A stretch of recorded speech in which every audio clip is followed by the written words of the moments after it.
Assalamualaikum warahmatullahi wabarakatuh. Oke teman-teman, kembali lagi dengan saya. Kali ini kita akan membahas kelanjutan dari konseling individu. Nah, kita akan lanjut ke bab 8 ya teman-teman.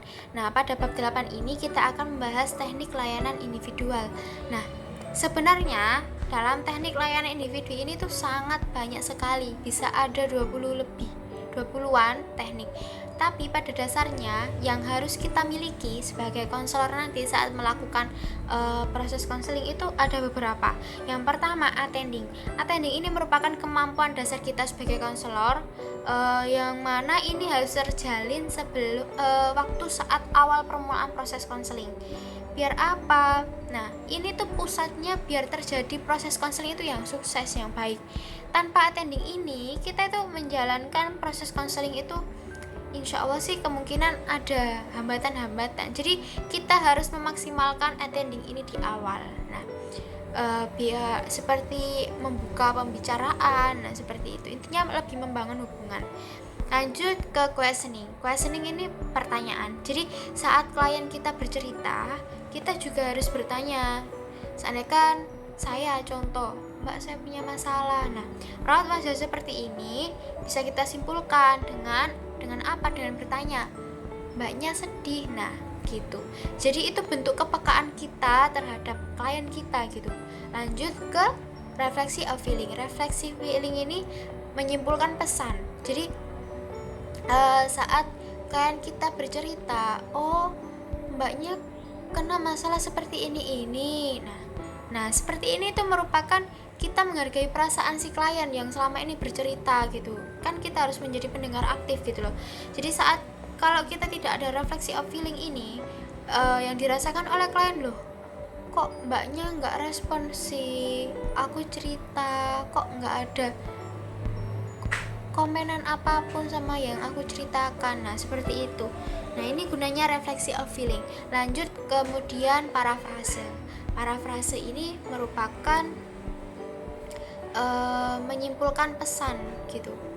Jadi saat kita bercerita, berarti kita langsung menyimpulkan permasalahan yang dihadapi klien. Mbaknya mengalami permasalahan seperti ini gitu. Nah seperti itu. Kemudian konfrontasi. Konfrontasi ini lebih terjadi perdebatan ya. Jadi ada dua belah pihak intinya. Kalau seandainya kan klien kita nggak setuju, itu akhirnya kan debat kita sebagai konselor. Nah ini akan terjadi bentuk konfrontasi agar menemui titik terang dan kemudian meringkas. Nah meringkas ini kan selama mendengar, perlu sekali kita itu meringkas permasalahan yang dihadapi klien. Ini tuh merupakan juga bentuk kepekaan dan bentuk bukti kalau kita itu selama ini mendengarkan apa yang dirasakan klien. Oh berarti permasalahan mbak itu terjadi itu seperti ini karena ini, terus awal mulanya itu seperti ini. Nah kita sebagai konselor menceritakan kembali, meringkas lebih ringkasnya inti dari persoalan yang dihadapi oleh klien kita. Nah, kalau kita mampu meringkas dan menyampaikan ke klien kita, itu merupakan bentuk kita berarti, oh mbaknya mendengarkan aku selama ini berarti. Nah, jadi perasaan si klien itu lega gitu. Yang terakhir yaitu mengakhiri. Dalam proses konseling itu juga penting termination, mengakhiri. Nah, saat klien kita kok ada perubahan sikap yang tidak sesuai norma, kita harus mengakhirinya. Kemudian saat waktu yang dirasa dalam kontrak sudah habis, pertama kan sudah kontrak sama klien kita, mbak ini proses konseling akan terjadi 1 kali pertemuan dalam seminggu, dalam 45 menit ya mbak, nanti selebihnya kalau sudah mendekati 45 menit ini nanti kita akhiri ya mbak. Iya. Nah dalam kontrak ini tuh pasti antara klien dan konselor itu sudah menyetujuinya. Nah saat proses konseling kok waktu yang sudah disepakati ini mau habis, kita harus juga memberikan tanda-tanda bahwasanya habis ini mau habis proses konselingnya.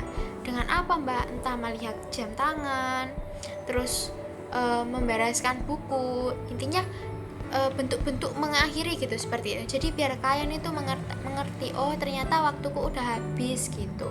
Seperti itu teman-teman. Jadi semua ini tuh harus kita miliki dalam proses konseling, karena ini berpengaruh sekali terhadap keberhasilan proses konseling kita.